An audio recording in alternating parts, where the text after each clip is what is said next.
Top quality और consistent performance के लिए सिर्फ सिल्वर पंप नाम याद रखना।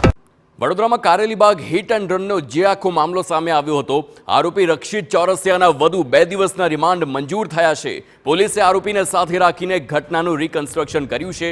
કારેલીબાગ પાણીની ટાંકીથી લઈ આમ્રપાલી કોમ્પ્લેક્સ સુધી રિકન્સ્ટ્રક્શન કરવામાં આવ્યું છે। આરોપી વિરુદ્ધ સાપરાધ માનવ વધનો ગુનો દાખલ કરવામાં આવ્યો છે।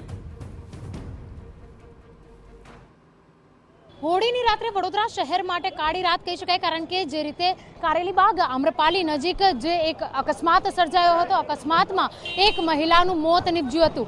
ઉલ્લેખનીય વાત છે કે જે રીતે નબીરાએ માદક પદાર્થનું સેવન કરી અને વાહન ચલાવતો હતો, જેના કારણે અકસ્માત સર્જાયો હતો અને અકસ્માતમાં એક મહિલા સહિત કુલ 8 લોકો ઇજાગ્રસ્ત થયા હતા, જેમાંથી એક મહિલાનું ઘટના સ્થળે જ મોત નીપજી ગયું હતું।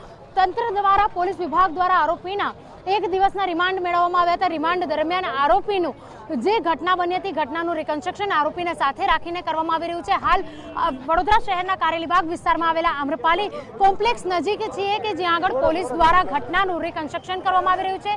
જે રીતે વાહન ચાલક પોતાની જે વાહનની ગતિ છે તે 120 કરતાં પણ વધારાની સ્પીડ પર દોડાવી રહ્યો હતો અને ત્યાર દરમિયાન જે રીતે ઘટના બની હતી, આરોપીને હાલ ઘટના સ્થળ પર લઈ જવાઈ રહ્યો છે। આરોપીની જે રીતે લોકોએ પણ મારપીટ કરી હતી, ત્યારબાદ જે રીતે હાલ આરોપીને પગની પરિસ્થિતિ આપ જોઈ શકો છો। આરોપી ચાલી નથી શકતો, પરંતુ જે પ્રકારની પરિસ્થિતિ ઊભી થઈ છે, લોકટોળા એકઠા થઈ ગયા છે અને હાલ પોલીસ દ્વારા ઘટનાનું રિકન્સ્ટ્રક્શન કરવામાં આવી રહ્યું છે।